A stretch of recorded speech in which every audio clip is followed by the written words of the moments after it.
Oh, hey guys, it is me, Real American Politics, here today with a video that I have to make because people are furious with my previous prediction, and I need to explain. So this is not an ordinary video, this is just explaining how I do my maps. Now note, I am right-leaning, but that does not mean I'm going to just make the predictions based on pure bias. What I did was, I used data from actual exit polls, actual voting data, not polls, primarily. I still use polls in my equation, but what I do with polls is I weigh them. If you know what weighing is, it pretty much means using data from inside the poll and times it by what the actual turnout's going to be. For example, in Ohio, we had a recent poll out, I believe, Fox, that had Ohio D plus one or R plus one, something ridiculous. Okay, and I'm gonna say this for a fact: Ohio is not R plus one. All right, if you take a look at the voter file, it is R plus 8.5. So no, it's not D plus one. It's just R plus 7, R plus 8, R plus 6, somewhere in that range. And what I do is I use the data from inside the polls and just put them up to actual data, what the actual polls are supposed to be. So this here is a comparison between 2020 and 2016 polls. Now, this isn't the exact same time. Like, this one is in middle of October, early October. This one's in late September, middle of September. But it's the best ones I could get that are within 11 days, and they were weighable. So, 2020, if you actually do the math, right, of the four recent polls, Donald Trump is doing better than he is in 2016. Now, the biggest reason for that, I believe, is when you weigh the polls, he has a very silent vote. Very silent vote share that isn't speaking, and what's helping him the most is definitely the party ID, which I'm going to get into in a little bit. But, you notice the margin 2020, 4.5, and 2016 was 3.2, right? And when you did the final margin of error, it was around 5, maybe a little bit less, because the margin of victory for Trump was 8.2, 8.13, and I just used the same margin of error and plopped on this year because when you take a look at the polls, they have a ridiculously high margin of error because, like the Fox poll, the margin of error for Republican voters I think was like 8 points or something ridiculous. So yeah, I'm just saying that I applied a high margin of error. I just used the same margin of error as in 2016 as in 2020 because the polls this year have been pretty bad. And I came up with a number of 9.5, 9.4, about, which is borderline safe. It technically is likely, but what I did was the second part of my, I guess, algorithm, I guess you could say. It takes a look at party ID trends over time. Now, I started looking at party ID trends from 2012 to a projection in 2020. So we started in 2012.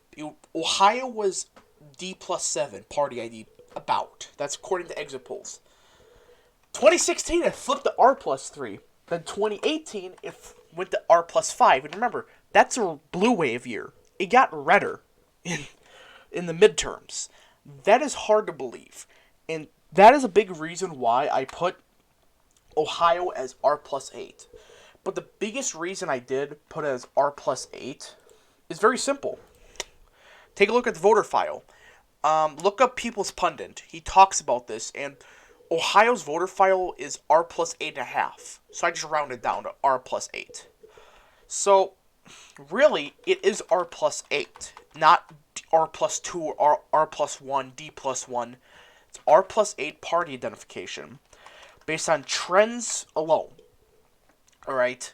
And also, it could be a little bit redder if you think about it, because in the blue wave year, it got redder. So, it really depends, but again, I believe R plus 8's the magic number. We're seeing that in the voter file, and just across the board, that's what it's looking like. And also, the fact of the matter is, if Ohio was competitive, Biden would just be sitting there doing nothing but campaigning there. Because if he loses Ohio, Donald Trump, he's done. He can't win without Ohio. That would assume he loses Pennsylvania, Michigan, Wisconsin. It's checkmate for him.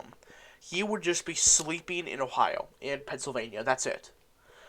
But he isn't. and he's not even touching Ohio, and there's a big reason why. I highly doubt that Biden gets it within 8 of Ohio. But there's another big thing that is proving my point that how I don't believe Ohio can be anywhere close. Favorability / job approval. So, favorability is, are you favorable of Donald Trump? And job approval is, do you approve of Donald Trump? 2016, in the exit polls, it showed that his favorability was net negative 16 in Ohio. His job approval in the 2018 midterm was around positive 7. In 2020, I'm projecting it's going to be positive 8. And the biggest reason I do this is because when you match up the net disapproval rating from November of 2018 to now, he's actually got that to a smaller margin. And that's why I'm saying it's going to be favorability / job approval of around 8, positive 8 in Ohio.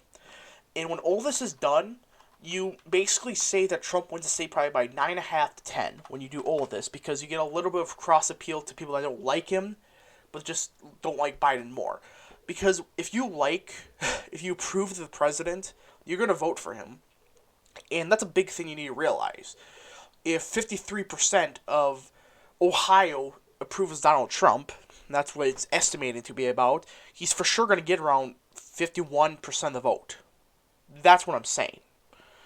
And when you keep doing all these numbers, it keeps trending Republican, and this is why the polls are not perfect, because they just oversample Democrats and liberals, more urban areas, while ignoring the more silent Trump vote.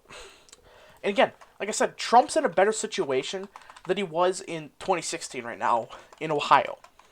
So yeah, this is kind of a quick explanation video. It's kind of a part 2. And yeah, I hope you guys enjoyed. If you guys did, hit that like button down below, subscribe, share with your friends, hit that little bell, and yeah, we'll see you guys in the next video. Goodbye.